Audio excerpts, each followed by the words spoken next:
as soon as I heard Doom say, "There is no victor, only Doom," I'm like, motherfucker, no, you didn't.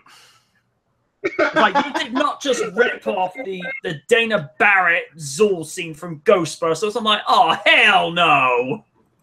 I mean, it worked for Ghostbusters. It doesn't work for Fantastic Four. And whilst we're on the subject of Ghostbusters, here's one line that I don't think would fly with today's audience, is where Dana says, as Zool, "Do you want this body?" And you just hear Venkman go, "Is this a trick question?"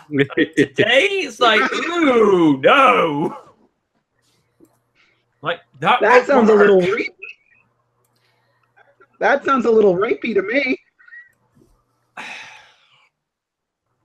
Again, it's another one of those situations, like I said a few weeks ago, it's another one of those situations when you hear it as a pre-double digit, it kind of flies over your head with the line of, "Oh, that's the bedroom, but nothing ever happened in there. What a crime." But then you hear it again at 18, you're like,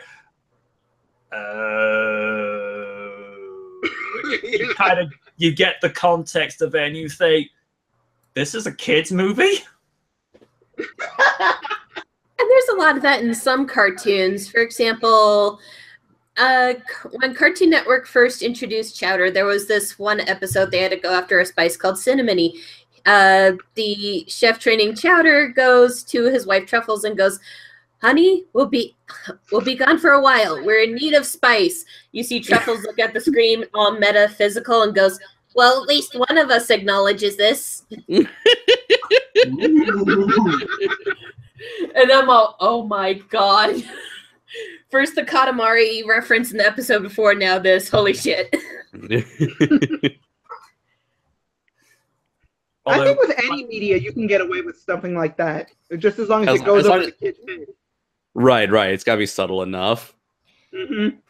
One example you could use as well is a line from Cars, is where Lightning is saying to the citizens of Radiator Springs, like, you know, Doc used to be a NASCAR driver. He's got 3 piston cups in his trophy cabinet. You should hear Barry go, "He done won this cup."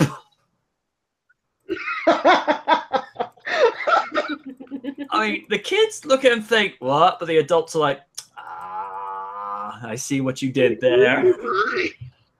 And everything they did with Madagascar. Mm-hmm.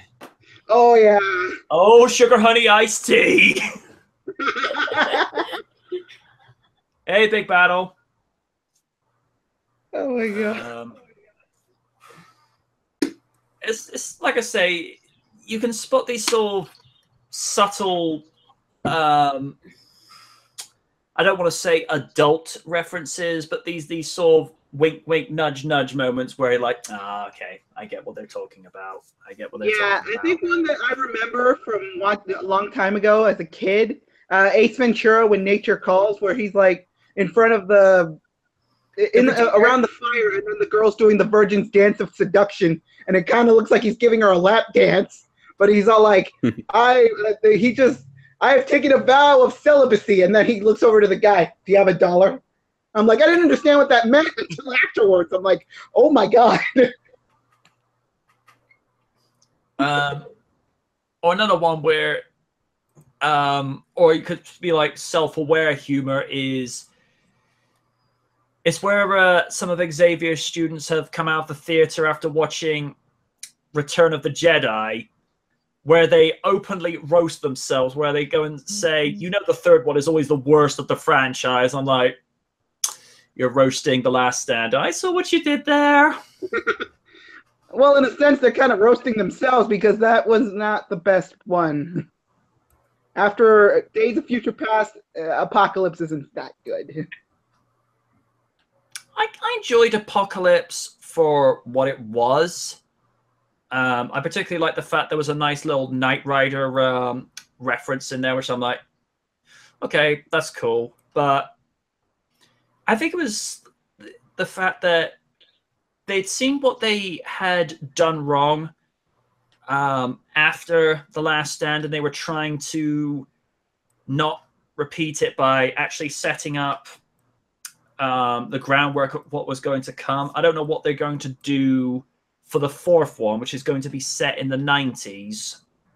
And by this point, Xavier has well and truly lost his hair by that point. Although I thought the idea of Apocalypse trying to transfer himself into his body that causes him to lose his hair, I thought, that's pretty weak. Yeah. I mean, if it was a situation whereby the serum from Days of Future Past was causing him to have a hair loss that would give him his legs back, okay, I could accept that. But the fact that it was because of a brain transfer, like, guys, sorry, I find that one a little bit hard to digest. Yeah, well, it is a lot. It's a little different than it is in the comics, where he's like has so much brain mental power that his hair is just falling out. And I'm like, okay, I guess That, Or just naturally due to age. yeah. Is that no, so he hard? prematurely went You have to- bald, so, yeah. I mean, is that so hard to just make him naturally lose his hair? You gotta come up with some silly sci-fi reason for that. Well, it wouldn't be the first time in entertainment. Remember, when One Punch Man came out, we found out Saitama lost his hair because of 3 years of intense training. Right. That's not so bad.